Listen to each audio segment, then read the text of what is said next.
ऊंची इमारतों ने मेरा मकान घेर लिया। ऊंची इमारतों ने मकान मेरा घेर लिया। कुछ लोगों ने मेरे हिस्से का सूरज छीन लिया। तो आज कुछ लोगों ने मेरे हिस्से का थोड़ा समय छीन लिया है। वो भी नहीं बढ़िया है। आई डोंट नो, इतना समय लेने के बाद भी टाइम रहेगा, लोगों को थोड़ा इंटरेस्ट रहेगा कि नहीं, मुझे मालूम नहीं है। पूरा टाइम है। Thank you.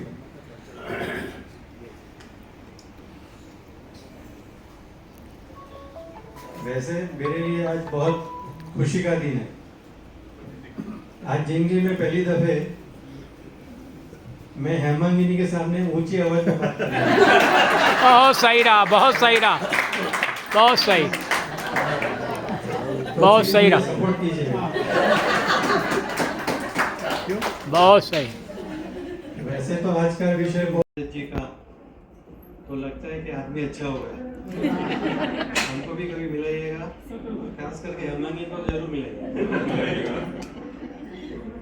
मेरी सबसे बड़ी पीड़ा वही है।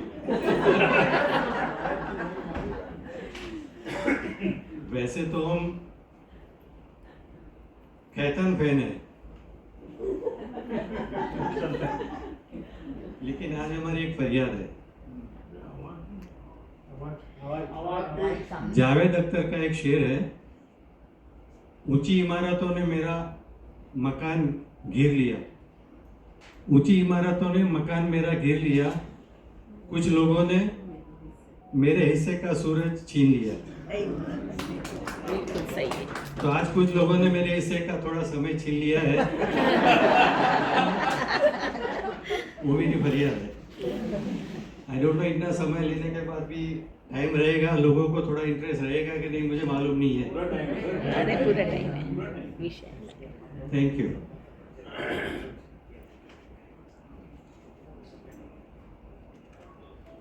वैसे मेरे लिए आज बहुत खुशी का दिन है। आज जिंदगी में पहली दफे मैं हेमांगिनी के सामने ऊंची आवाज में बात कर रहा हूं।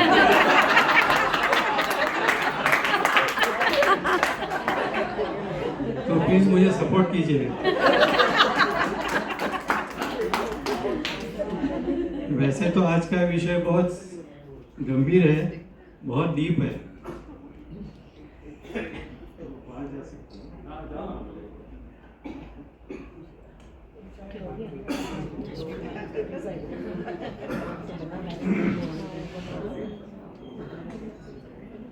ये जो कुंडली है वो आकाश का नक्शा है। आकाश में टोटल 9 ग्रह है, 12 राशि है, और 12 राशि के पीछे 27 नक्षत्र है, और हर एक नक्षत्र का 4 चरण है। उसका मतलब 108 चरण है। तो हम जब माला करते हैं तो 108 माला करते हैं, तब हम पूरे ब्रह्मांड की प्रदक्षिणा करते हैं, ऐसा बोलते हैं। जी जी, मेरे अक्षर तो बहुत अच्छे हैं।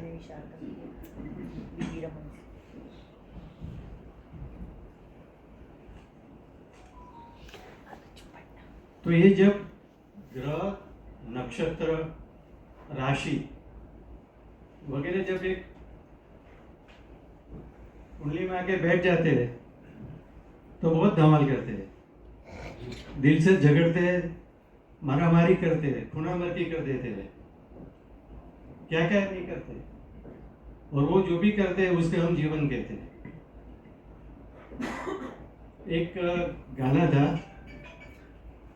पापा कहते हैं बड़ा काम करेगा, बेटा हमारा बड़ा नाम करेगा, लेकिन ये कोई ना जाने कि मेरी मंजिल है कहाँ। तो जो कोई नहीं जानता वो जाने की जो कोशिश करता है उसे एस्ट्रोलॉजर कहते हैं।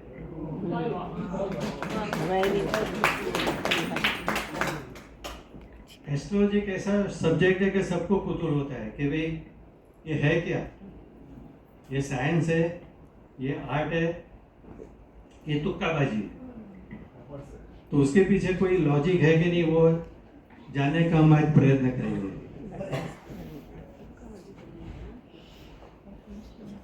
ऐसे बिजनेस एथिक्स होता है, जैसे एस्ट्रोलॉजर का भी एथिक्स होता है कि अपने यजमान का आइडेंटिटी ये लोग रिवील नहीं करते हैं। एक क्लाइंट की बात दूसरे क्लाइंट को नहीं करते, किसी को कुछ नहीं बताते हैं। लेकिन मुझे विमा जी और अजीत भाई ने बोला है कि नहीं, आप दिल से हमारा नाम दो, हमको अच्छा लगेगा। तो मैं लिबर्टी ले रहा हूँ आज। मैं 2-3 प्रिडिक्शन मेरा बोलूँगा, और वो कौन से बेस पे प्रिडिक्शन है, कोई भी एस्ट्रोलॉजर कैसे प्रिडिक्ट करता है, कैसे देखता है कुंडली, वो हम आज देखेंगे।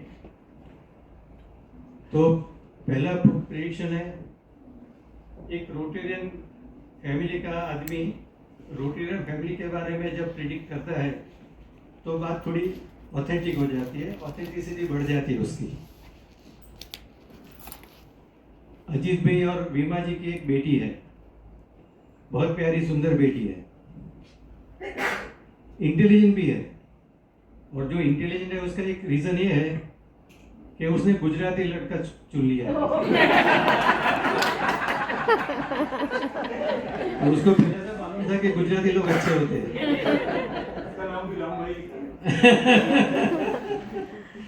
तो उसने जाके अपने पेरेंट्स को बोला कि भाई मैंने एक लड़का ढूंढा है और मुझे उससे शादी करनी है।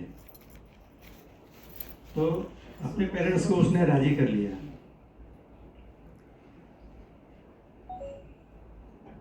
सब तैयारी हो गई, शादी डिक्लेयर हो गई, तैयारी भी हो गई। अचानक एक दिन आके वो अपने पेरेंट्स को बोलते हैं, डैडी मुझे शादी नहीं करनी है, मैं अभी तैयार नहीं हूँ, I am not mentally prepared. Tension बढ़ गया। तो हम लोग कुंडली लेके बैठे उनकी। उस दिन मैंने अजीत भाई और वीमा जी को बहुत सारी बातें बोली, लेकिन एक बात मैंने बोला कि जो शादी होने वाली है वो थोड़ी देर होगी, लेकिन शादी ये लड़के से ही होगी, दैट इज फॉर श्योर।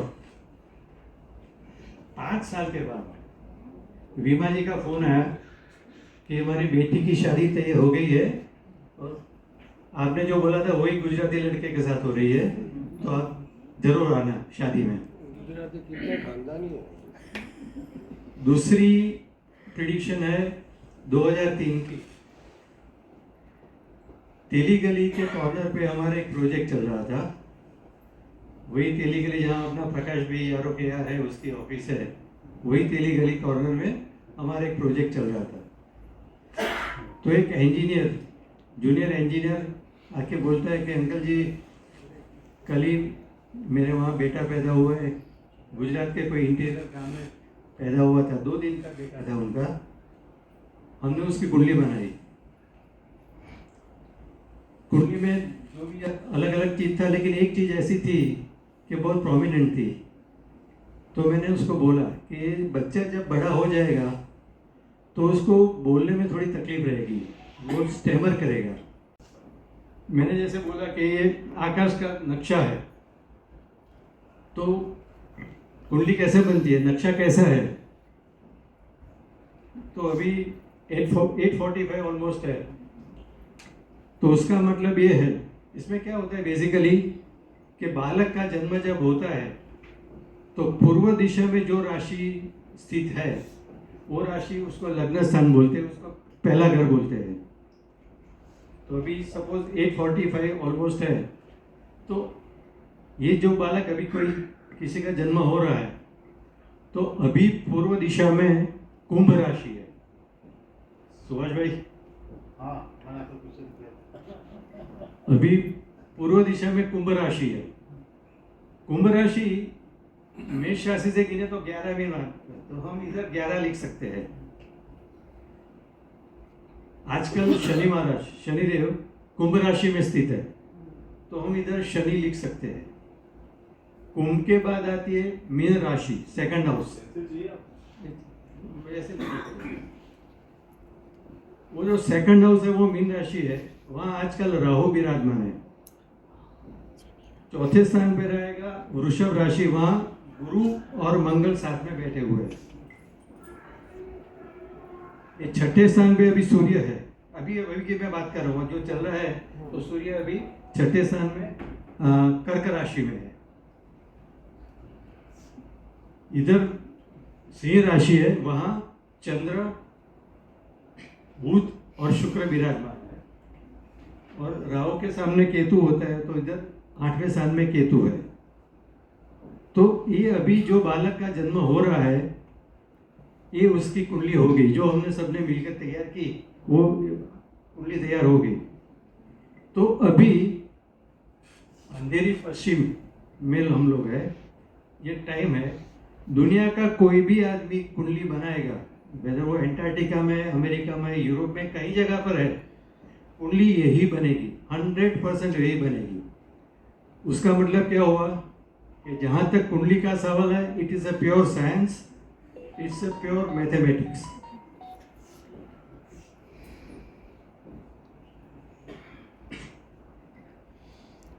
बाद में आईएसटी टाइम के हिसाब से कोई डिफरेंस नहीं आता। ये जो कुंडली सपोज एंटार्क्टिका में कोई देखता है, वो लेगा तो ये टाइम उसको इधर का लेना पड़ेगा, अंधेरी पश्चिम का जन्म स्थान, हाँ, वो जो इधर का लेना पड़ेगा उसको। दशा में फर्क आएगा क्योंकि डिफरेंट कोई जगह अमेरिका में जन्म होता है तो अमेरिका टाइम है, ये इधर का नहीं इधर उस टाइम पे वहाँ पर कोई घूम भी है क्या? हेलो ब्रह्मचारी जी, अभी अमेरिका में कोई घूम भी है क्या इस टाइम? कुंभ राशि अमेरिका में, कुंभ राशि इधर है, अमेरिका अमेरिका में अलग है, लेकिन अपने को इधर लेना पड़ेगा। बीए तो दूसरा प्रश्न आएगा इमीडिएटली कि बालक का भविष्य क्या रहेगा। ये जो ज्योतिष लोग है वो क्या करेगा, ये बालक जो पैदा हो रहा है उसका क्या भविष्य है। ज्योतिष लोग जो बोल रहे हैं उसके पास क्या लॉजिक है, कौन से बेस पे बोल रहे हैं। तो आज का बेसिक विषय ये है कि ज्योतिष लोग तिकड़मबाज है कि कोई लॉजिक है। ओनली तो साइंटिफिक है, उसमें तो कोई देयर इज नो डिफरेंस, ये है कम्युन ये नहीं है। लेकिन when it comes to prediction तो देखते हैं कौन सा बेस पे प्रिडिक्ट करते हैं।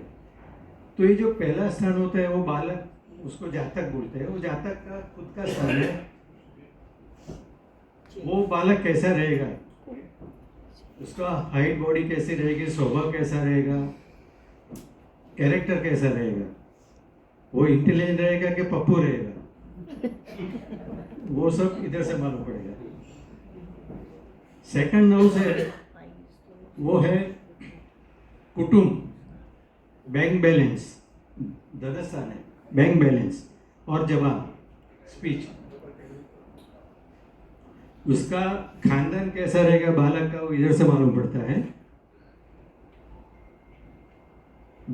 आदमी कितना भी कमाए, कितना भी मेहनत करे, लेकिन ultimately at the end of the day bank में बैलेंस होना बहुत जरूरी है। तो ये धन स्थान है, तो कितना बैंक बैलेंस है इधर से मालूम पड़ेगा। जवान, आदमी की जवान एग्रेसिव है, सॉफ्ट है, उसको गर्म खाना पसंद है, मीठा पसंद है, तीखा पसंद है, वो सब इधर से मालूम पड़ता है। तो मैंने जो प्रेडिक्ट किया था वो बच्चे का स्टैमरिंग करेगा, जवान स्टैमर करेगी, तो मैंने इस हिसाब से बोला था।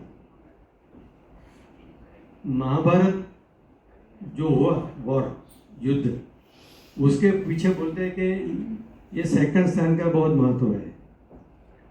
द्रौपदी अपनी जबान को कंट्रोल नहीं कर सकी और उसने कुछ उल्टा सीधा बोल दिया कौरवों का, तो ultimately at a later date Mahabharata का युद्ध हुआ।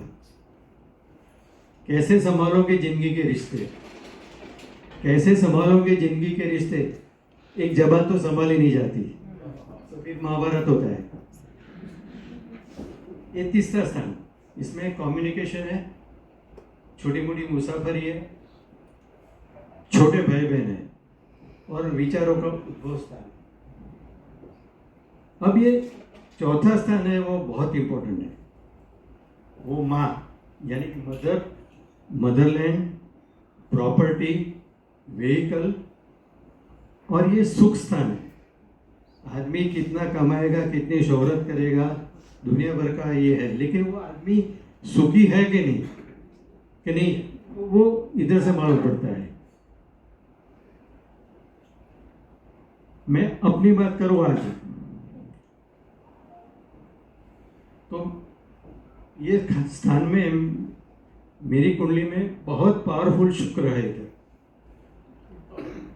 तो जिंदगी में मेरे सर पे इतना प्रॉब्लम हुआ है, दुनिया भर का, आर्थिक सामाजिक दुनिया भर का हुआ है, लेकिन मैं इतना कह सकता हूँ कि मुझे अफसोस नहीं इस बात का कि मेरे पास सब कुछ होना चाहिए था।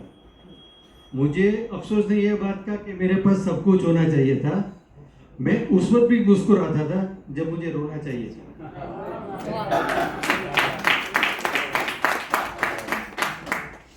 बाद में आता है 5th स्थान। इतने जो लोग बैठे हैं इधर, रोटरी वाले, अपने परिवार वाले, लाइफ पार्टनर का ये 5वां स्थान और 7वां स्थान, दोनों के सपोज स्ट्रॉन्ग कनेक्शन है दोनों स्थानों का, तो लव मैरिज प्रिडिक्ट करते लोग। तो ये जो चांद दूर से दिखता था अच्छा, सुंदर, स्वभाव सुशील, शांत, मृदु, वो सब इधर आ जाता है और आदमी को एकदम नजीक से देखने का मौका मिलता है। तो फिर क्या हालत होती है वो आज का विषय नहीं है ना। वो क्या है कि रोटरी वाले के चांद बहुत अच्छे हैं, बहुत सुंदर है, तो उसमें कोई डाक नहीं है। वो मोदी की गारंटी, उसमें कोई प्रॉब्लम नहीं। मोदी की गारंटी, उसमें कोई प्रॉब्लम नहीं। उसके बाद ये 3 स्थान है, 6, 8 और 12, उसको दुस्थान बोलते हैं, वो नेगेटिव है। 6, 8 और 12 ये तीनों स्थान दुस्थान है, नेगेटिव है, उसका मृत्यु के साथ संबंध है। इसमें है रोग, शत्रु, ऋण का मतलब डेट, वो इधर से देखते हैं। तो रोग होगा तो कैसा होगा, आदमी अच्छा होगा, शरीर के कौन से भाग में कौन सा रोग होगा वो इधर से मालूम होता है। और ये 8वां स्थान है, वो ऑपरेशन है, एक्सीडेंट है, वारसा करते हैं, वारसा मिलता है कि नहीं, लाइफ इंश्योरेंस का है ये। तो ये जो रोग स्थान है, रोग के हिसाब से शायद ऑपरेशन करना पड़ेगा कि नहीं वो इधर से मालूम पड़ता है। ज्योतिष लोग बोलते हैं कि आपको पानी की घात है या अग्नि की घात, इलेक्ट्रिसिटी की घात है, ऐसे बोलते हैं। तो ये जो बोलते हैं वो तो ये स्थान देख के बोलते हैं। मैं जब किसी को बोलता हूँ कि आपको पानी की घात है, तो इनवेरिएबली ऑलमोस्ट ऑल ये लोग, हम सभी बोलते हैं कि हम तो पानी में जाते नहीं, हमको पानी का बहुत डर लगता है। तो ऐसा बोलते हैं कि पिछले जन्म में ये लोग का कुछ ऐसा हादसा होगा जिसका पानी के साथ कनेक्शन है, वो सबकॉन्शियस में गया है। तो ये जन्म में भी ये लोग को पानी से इतना डर लगता है कि they don't go near the water. ये तीसरा दिन जो 12वां है वो लास्ट में हम देखते हैं। Then again we come to भाग्यस्थान। मैंने जैसे बोला, हम सब रोटी वाले हम सब जो है बहुत भाग्यशाली है, ये भाग्यस्थान है। हम लोग जो भी काम करें, अच्छा काम, जैसे पालघर प्रोजेक्ट है, 11-11 लाख रुपये हम सब दे देते हैं, रक्तदान करते हैं, अन्नदान करते हैं, hospital, school, college, Jaipur food, वो जो काम हम कर रहे हैं तो हम नेक्स्ट जन्म का टिफिन बांध रहे हैं। और ये है एजुकेशन में मास्टर, PhD करना है, मास्टर करना है, तो इधर से देखते हैं। इधर से तीर्थ यात्रा, तो मैंने वो जो लड़के का बोला था कि लोग बाकी तीर्थ यात्रा करते हैं, तो वो टाइम पे ये स्थान एनर्जेटिक था। ये 10वां स्थान है। इसमें से कैरियर अपनी मालूम पड़ती है कि अपना कैरियर कैसा रहेगा, कौन से धंधे में जाएंगे, गवर्नमेंट के साथ अपना रिलेशन कैसा रहेगा, समाज में अपनी प्रतिष्ठा कैसे रहेगी, अपना मान सम्मान कैसा रहेगा, वो इधर से मालूम पड़ता है। एक चीज मैं इधर बोलना भूल गया कि ये 7वां स्थान, अच्छा 7वां स्थान आएगा नहीं, sorry, I am so sorry, 7वां स्थान आया नहीं। ये है पार्टनर का स्थान, जो ये सेल्फ का सामने वाला, ये लाइफ पार्टनर है, लाइफ पार्टनर है। पार्टनरशिप डीड बनाते हैं, लीगल डॉक्यूमेंट्स बनाते हैं, वो सब इधर से मालूम पड़ता है। गुलजार साहब का एक बहुत अच्छा गीत है गुलजार साहब, उसने एस्ट्रोलॉजी और बेसिकली पामिस्ट्री पे लिखा है गीत। उसने लिखा है गुलजार साहब ने कि जब भी थामा है तेरा हाथ तो ये देखा है, जब भी थामा है तेरा हाथ तो ये देखा है, लोग कहते हैं ये तो हाथ की रेखा है, हमने देखा है दो तकदीरों को जुड़ते हुए। तो जब हस्तमिलाप होता है तो दो तकदीरें जुड़ जाती है और लाइफ का भविष्य नक्की हो जाता है। जब पार्टनरशिप डीड हो जाती है तो पहला काम हम लोग शेक हैंड करते हैं। द मोमेंट भी शेक, दोनों तकदीरें इकट्ठी हो जाती है और पार्टनरशिप का भविष्य नक्की हो जाता है। लेकिन कभी क्या होता है, कुछ उल्टा भी हो जाता है। दो धागे चुने थे मैंने, एक तेरा एक मेरा, लेकिन कभी गांठ बांधना नहीं आया।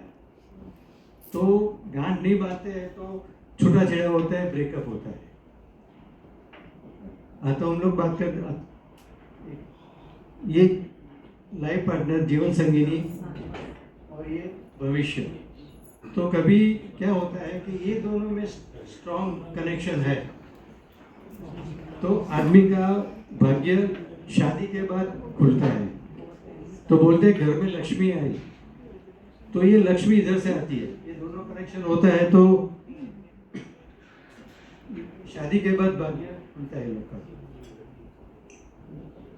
अभी 11th हाउस ये लाभ स्थान है, इधर से बड़े भाई बहन दिखते हैं, नेटवर्क, और अभी फ्रेंडशिप डे गया। फ्रेंडशिप डे में क्या हुआ कि है कमी नहीं है, कैसे वो सब इधर बैठे हैं। अभी ये 7th हाउस और ये फ्रेंड, ये दोनों का जो कनेक्शन स्ट्रांग है तो हस्बैंड वाइफ का रिलेशन फ्रेंडशिप जैसा रहता है। जहाँ तक कोरोना नहीं था वहाँ तक हमारा रिलेशन फ्रेंडशिप का था। बाद में कोरोना आया तो हमारा रिलेशन चेंज हो गया, सास बहू का हो गया। कोरोना में मेरी सास ने जो मेरे पास काम करवाया है तो बात ही मत पूछो। मैं इतना एक्सपर्ट हो गया था कामकाज में कि बिल्डिंग में मेरा नाम हो गया। दूसरे लोग भी बुलाते हैं मतलब। काम धंधा तो कोई था नहीं,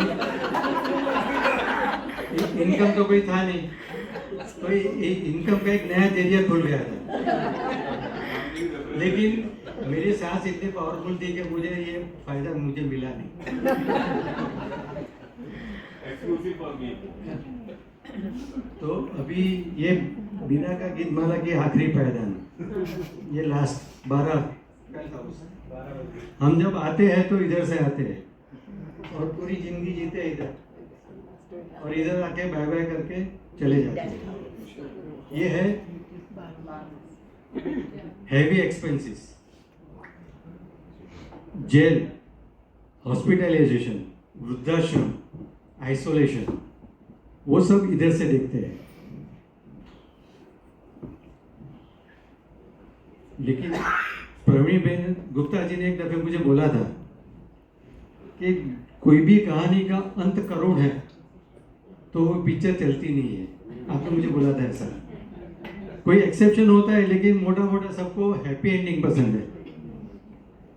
तो हम भी कुछ उधर मसाला डालते हैं और एंड को थोड़ा हैप्पी बनाते हैं। ये जो स्थान है वो शयन सुख का स्थान है, बेडरूम की हैप्पीनेस का ये स्थान है।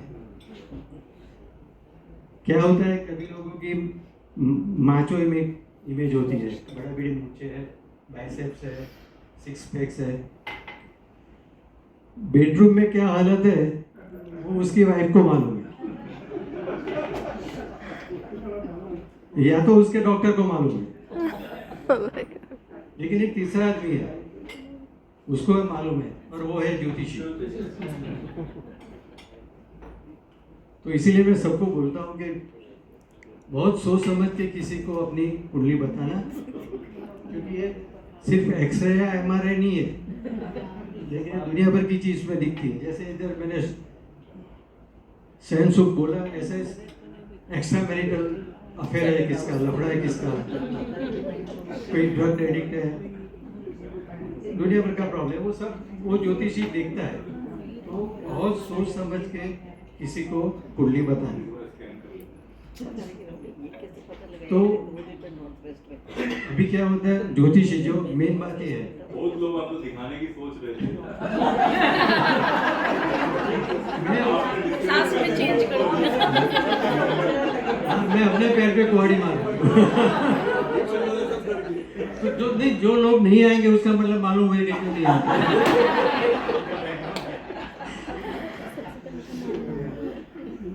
तो मेन क्वेश्चन अब जो था कि ज्योतिषी कौन सा बेस पे जो प्रेडिक्शन करता है, तो ये सब हाउस में कौन सा ग्रह बैठा है, कौन सी राशि बैठी है, वो सब ओवरऑल अध्ययन करके ज्योतिषी अपना प्रेडिक्शन बोलता है। तो ये प्रेडिक्शन ज्योतिष का अनुभव कैसा है, जो आदमी कुंडली देख रहा है उसका एक्सपीरियंस कितना है, कितनी कुंडली उसने देखी हुई है, वो बाय हार्ट कितना प्योर है, कितना आध्यात्मिक है। तो इससे क्या होता है, इंट्यूशन पावर उसका बढ़ता है, और कुंडली देखने में intuition power is very very important. तो उससे फर्क पड़ता है। ये सब देख के ज्योतिष अपना भविष्य कथन बोलता है। तो क्या होता है कि it varies from person to person. एक ज्योतिषी कुछ बोलेगा, दूसरा ज्योतिषी कुछ बोलता है, तो उसका मतलब ये साइंस नहीं है। साइंस होता तो सभी का एक ही आना होता, जैसे कुंडली का है, लेकिन भविष्य कथन it varies from person to person.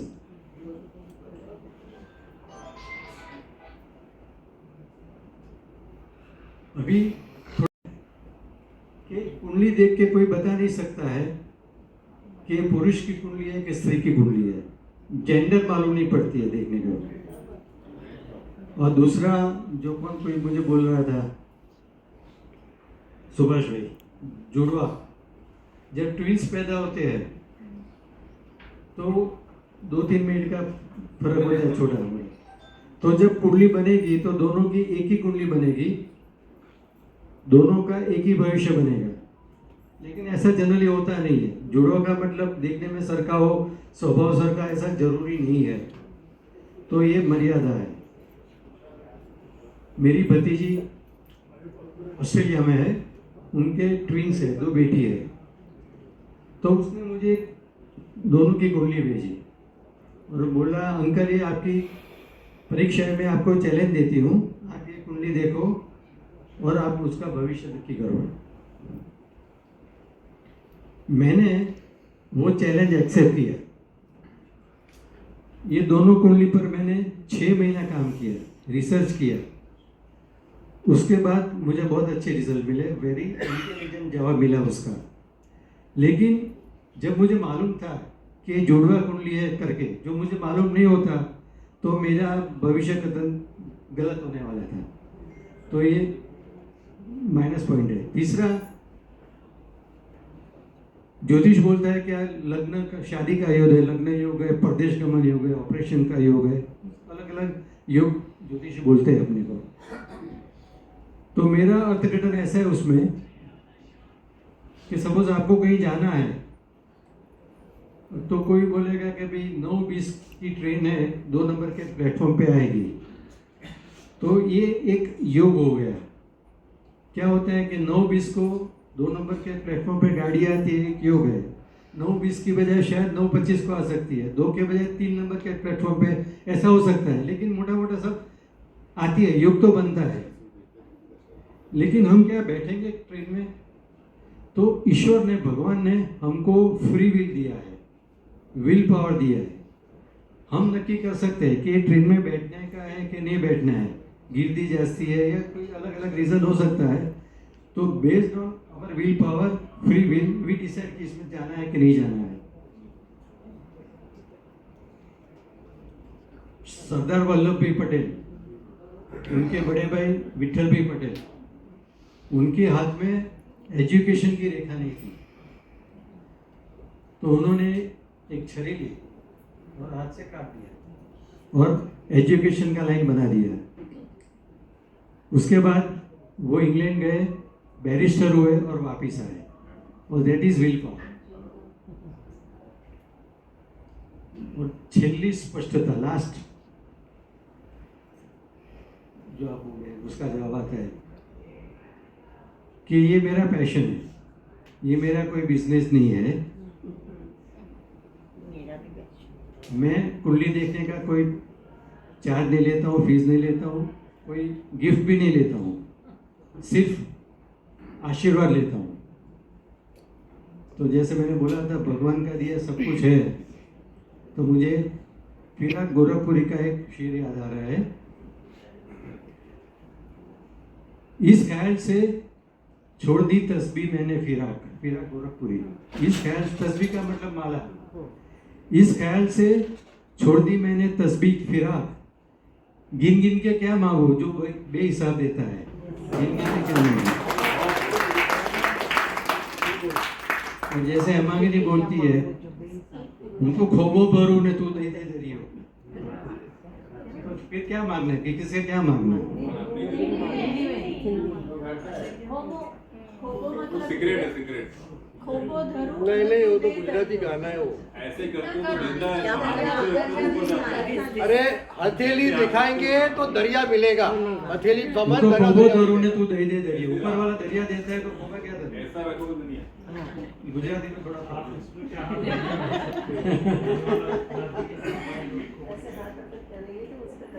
तो थैंक यू अरुण भाई, thank you very much.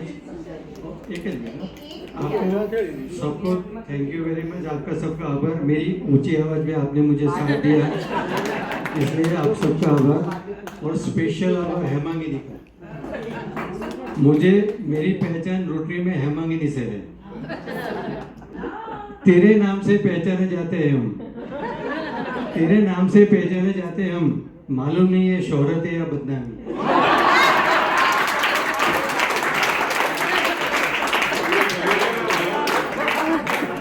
Thank you very much. जय हिंद।